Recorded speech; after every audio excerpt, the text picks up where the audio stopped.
Hello അസ്സലാമലൈക്കും welcome back. ഇന്ന് നമ്മൾ പോകാൻ പോകുന്നത് ഇക്കാടെ തറവാട്ടിലേക്കാണ്. അപ്പോൾ ഇന്ന് ഉച്ചക്കത്തെ ഫുഡൊക്കെ അവിടെ നിന്നാണ്. ഇത് ഇക്കാൻ്റെ അനിയൻ്റെ കല്യാണത്തിൻ്റെ 4 ദിവസം മുന്നുള്ള വീഡിയോ ആണ്. അപ്പം ഇതാ കല്യാണത്തിന് വരുന്ന ആൾക്കാർക്കുള്ള സ്നാക്സ് പ്രിപ്പറേഷൻസ് ആണ് ഇപ്പോൾ നടന്നുകൊണ്ടിരിക്കുന്നത്. കേക്കപ്പും അതുപോലെ തന്നെ ഉന്നക്കായും ഒക്കെ ആക്കുന്നുണ്ട്. അതിനിടയ്ക്ക് നമ്മൾ വൈകുന്നേരമാണ് ഈ ഒരു ഉണ്ടാക്കുന്നുണ്ടായത്. അപ്പോൾ നമ്മൾ അതിനിടയ്ക്ക് ചായ കുടിക്കാൻ വേണ്ടിയിട്ട് സമൂസൊക്കെ വാങ്ങിച്ചിട്ടുണ്ടായിരുന്നു കേട്ടോ. ഇത് പഴം കായാട് ഉണ്ടാക്കാൻ വേണ്ടിയിട്ടാണ് ഈ പഴം ഒന്ന് ഇങ്ങനെ അരക്കുന്നത് കേട്ടോ.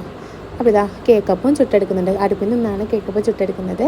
അപ്പോൾ അതുപോലെ തന്നെ ഉന്നക്കായ ഉണ്ടാക്കിയെടുക്കുന്നുണ്ട്. കായട ഓർ ഉന്നക്കായ അങ്ങനെയാണ് ഇവിടെ പറയാറ്. നിങ്ങളുടെ നാട്ടിലെന്താ ഈ ഒരു സാധനത്തിന് പറയാമെന്നുള്ളതൊന്ന് കമൻറ്റ് ചെയ്യാം കേട്ടോ. പിന്നെ എന്താണെന്ന് വെച്ച് കഴിഞ്ഞാൽ നമ്മളിത് കഴിഞ്ഞിട്ട് ചാൽ ബീച്ചിലേക്ക് പോകാൻ പോവാണ്. ചാൽ ബീച്ചിൻ്റെ ഫുൾ വീഡിയോ എൻ്റെ ഇതിലുണ്ടാവും, ചാനലുണ്ടാവും. അപ്പോൾ നിങ്ങളെല്ലാവരും പോയിട്ടൊന്ന് കാണാം. അത്രയുള്ള ഇന്നത്തെ വീഡിയോ എന്ന് പറയുന്നത്. ഇഷ്ടപ്പെട്ടെങ്കിൽ ലൈക്ക്, ഷെയർ, സബ്സ്ക്രൈബ്.